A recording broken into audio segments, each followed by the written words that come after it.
¿Qué tal, compañeros? Buenos días, tardes, no sé el momento en el que estén viendo esto, pero pues queremos informarles acerca de toda la situación que está viviendo el Instituto Politécnico Nacional en estos días, ¿no? El Instituto Politécnico Nacional se dio en una revolución dentro del instituto gracias a la adscripción orgánica a la oficina del secretario, ¿no? Y a diversas situaciones dentro del Politécnico que se fueron conllevando a que empezamos a preguntar acerca de esta adscripción orgánica. Se nos empezó a reprimir, se comenzaron a encadenar escuelas, se comenzaron a meter dentro de las organizaciones estudiantiles cuando así lo prohíbe el artículo 34 de la Ley Orgánica del Politécnico. Al estar exigiendo respuestas, pues estas escuelas comenzaron a entrar en paro y así comenzó a entrar el CET 1 y de ahí empezaron a entrar diferentes escuelas del Politécnico para poder exigir y sumarse a lo de la adscripción orgánica del Politécnico, porque es muy cierto, compañeros, no es un mito, el desmembramiento del instituto ya está, el desmembramiento del instituto va poco a poco. ¿Cómo nos podemos dar cuenta, compañeros? Tan siquiera el Instituto Tecnológico Nacional de México es donde nos podemos empezar a dar cuenta. ¿Cómo nos podemos empezar a dar cuenta? Compañeros, el Politécnico tenía universidades politécnicas. Estas universidades politécnicas ya están regidas por el Instituto Tecnológico Nacional de México, donde se encargan de toda la educación científica y tecnológica y que se basan en técnicos superiores universitarios. De la misma manera, pues empezamos a ver que el Instituto Politécnico Nacional está dentro de una guerra política, ¿no? Que al momento de pasarnos a la oficina del secretario es después de que se adscribe orgánicamente la Subsecretaría de Educación Superior cuando ya estábamos en el 2012.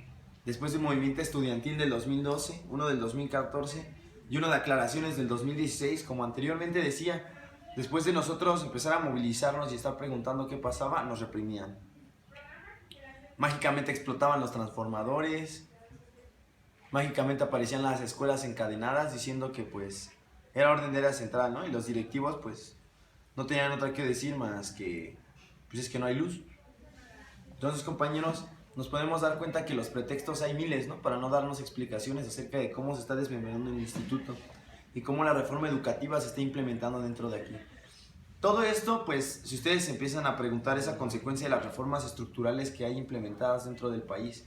Una de ellas es la Secretaría de Cultura, ¿no? Su creación de la Secretaría de Cultura, donde toda la educación artística va a ser parte de la Secretaría de Cultura y ellos van a tener que, a partir de aquí, pues empezar a regular la educación artística, coordinar la educación artística, sostener la educación artística en México, sostener los patrimonios culturales de México, ¿no? Así como lo dice en su decreto oficial de la Federación. Y es preocupante, compañeros, y no solamente para los compañeros, ¿no? Sino la sociedad en general que pueda ver este video, porque pues también se está cayendo en un juego político, ¿no?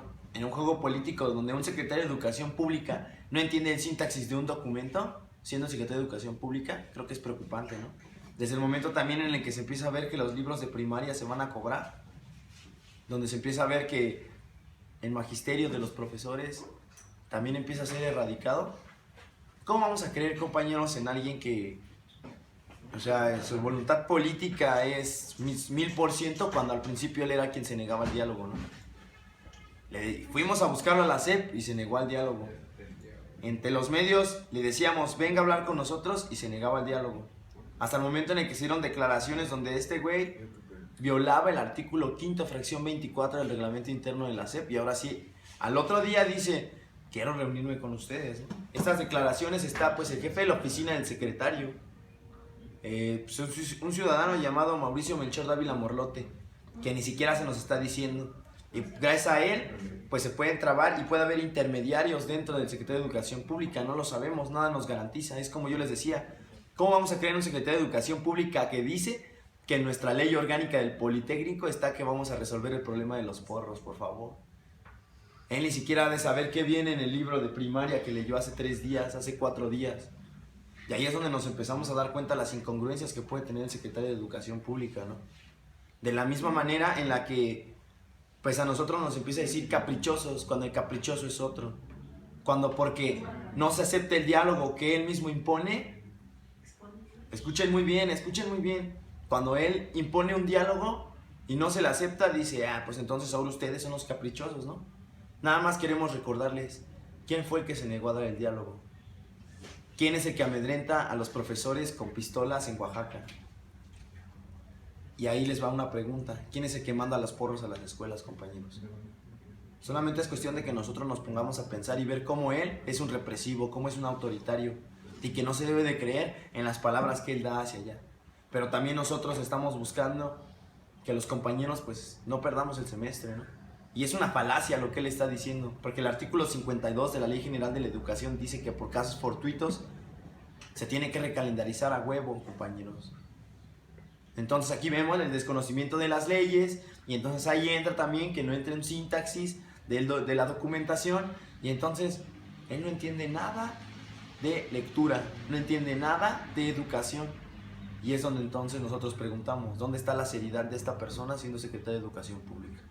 Compañeros, es todo lo que podemos decir. Esperamos se puedan informar mucho más y sigan viendo los videos. Esto es parte de Boca 13. Aquí en el mismo video vamos a dejar pues los links acerca de nuestras investigaciones, los links acerca de los decretos oficiales de la Federación. Pues vamos a ver cuál va a ser esta posibilidad porque pues ganemos la lucha en contra de la reforma educativa, compañeros. Hasta la victoria siempre.